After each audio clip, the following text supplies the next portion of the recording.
వందల ఎకరాల land acquisition చేయాలి. దాంట్లో రెండో వంతు కూడా ల్యాండ్ అక్విజిషన్ ఇంతవరకు చేయలేదు.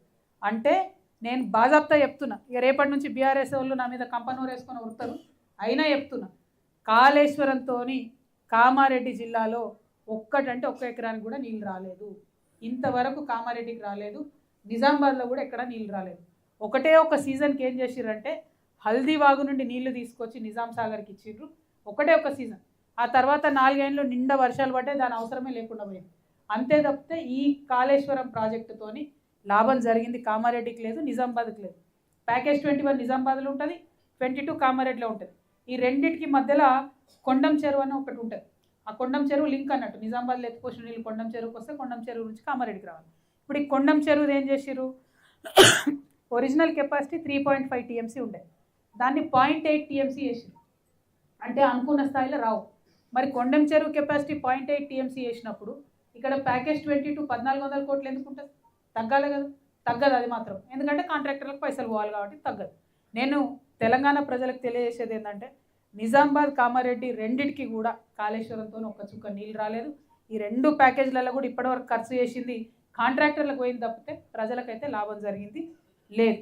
అదేవిధంగా మరి ఎల్లారెడ్డి చూసినా, కామారెడ్డి చూసినా, జుక్కలు చూసినా, బాన్స్వాడ చూసినా, ఎక్కడైనా కూడా నీళ్లు అదనంగా మనకు వచ్చిందైతే ఏం లేదు.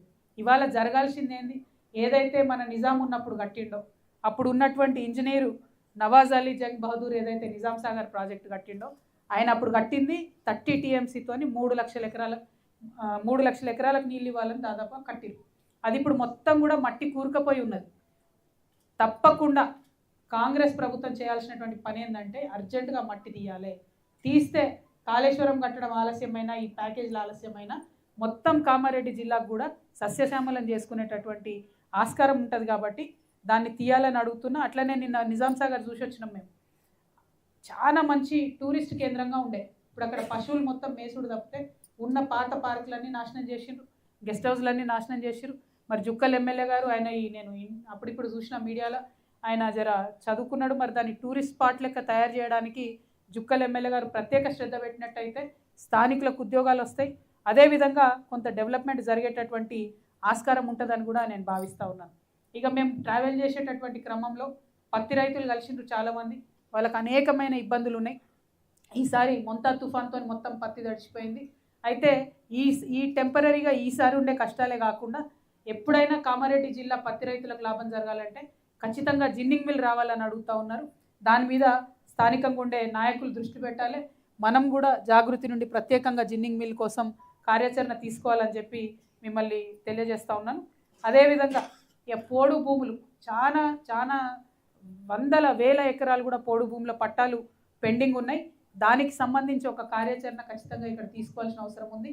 ఇదే ముఖ్యమంత్రి గారు రేవంత్ రెడ్డి గారు కాయస్థు లంబాడాలు ఉన్నారు, వాళ్ళకు మస్తు వాగ్దానాలు చేసారు. కనీసం ఆ వాగ్దానాలన్నీ పక్కన పెడితే పోడు భూమి పట్టాలన్న ఆ లంబాడాలకు ఇవ్వాలని చెప్పి నేను డిమాండ్ చేస్తూ ఉన్నాను. ఇక ఇందిరమ్మ ఇండ్ల గురించి ఎంత తక్కువ చెప్పుకుంటే అంత మంచిది.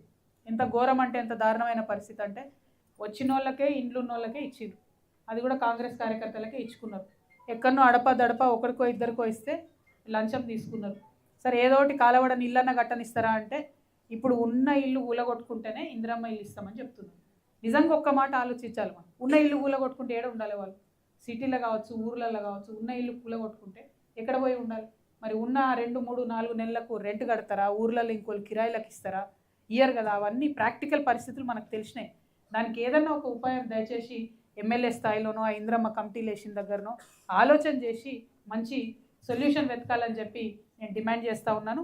ఇందిరమ్మ ఇండ్లకు డబ్బులు అడుగుతున్న విషయం ముఖ్యమంత్రి గారు తెలుసుకోవాలి, షబ్బీర్ అలీ గారు